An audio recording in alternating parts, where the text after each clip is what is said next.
Hello, everyone. It is so fantastic to be here. I'm really honored. My name is Lucy Everett, and I'm the project organizer at Metro Vancouver Alliance, which is one of the co-hosts of today's event alongside Foundation for a Path Forward.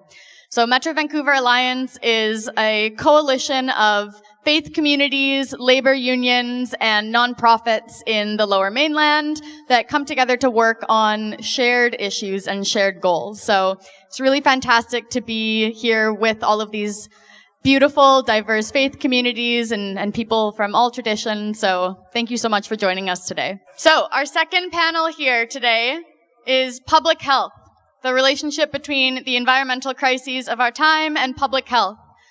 So we have our public health experts here. First, we have Raluca Radu, RN and MSN UBC. So Ms. Raluca Radu is a passionate faculty lecturer in the Bachelor of Science in Nursing program at the University of British Columbia. We have Dr. Larry Barzilai from the Canadian Association of Physicians for the Environment. Dr. Larry Barzilai is a notable advocate for environmental change, serving as the chair of the British Columbia branch of the Canadian Association of Physicians for the Environment, or CAPE. We also have Dr. Tim Takero, a physician scientist with a rich academic background from Yale, the University of North Carolina, and the University of Washington. He specializes in occupational and environmental medicine, public health, and toxicology. Lastly, we have Carl Perrin. Carl Perrin is a retired speech-language pathologist. He was a Peace Corps volunteer and staff in Afghanistan from 1967 to 1969. Since 1993, he has been trying to reduce climate change personally and through organizations to benefit his son's generation.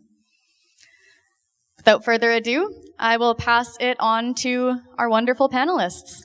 Thank you so much for having me and for welcoming me into this space. I'm a very proud nurse. I'm really humbled to be here to represent nursing, which I think has often been, we often don't see nurses as being only at we only see nurses as being at the front lines of healthcare, but nurses are also at the front line of environmental matters around the world, and that community is growing. And so I'm very happy to be able to be in that capacity here. As a nurse, I've had the privilege to teach at the University of British Columbia, and I led a course on the health impacts of climate change. And although I only have about 5 minutes, I will try to very quickly kind of amplify what I think are really important aspects when we look at health and how that's affected by climate change. And specifically, first and foremost, it's really, really important when we consider the fact that we need a stable ecosystem in order for everything else in our societies to function. So if our ecosystems are thriving, our societies and our humans and also the species that we coexist with are also thriving. But we cannot do that without taking an approach with an equity lens and a social and structural determinants of health lens forward. And that's a key aspect of how I want you to think about health impacts when you consider how they're affected by climate change. And as we've heard from the previous panel, there's a lot of themes there, and I'm going to touch upon one towards the end of my speech.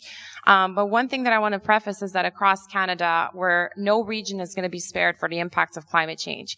So we will see significant increases in heat-related diseases, as we've seen with the unfortunate heat dome that took place in 2021, when more than 600 individuals lost their lives as a result of those extreme temperatures.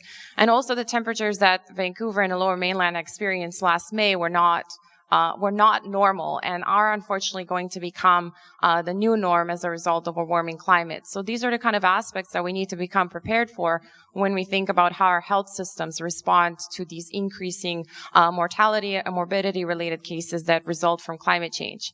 And of course, I know one of my colleagues will speak to wildfires, but just to mention that with more dependence and continued dependence on fossil fuels, air pollution is going to play a significant role in impacting the livelihoods of people, not only here in British Columbia, but around the world. And another aspect I want to touch upon that I usually cover in the course that I taught at UBC, which is the Health Impacts of Climate Change course, and it's taught to students from diverse backgrounds. Now these topics are started to be threading throughout nursing curricula as well, is the fact that it's important to understand how communities living in urban areas are affected versus communities that are living in rural and remote areas.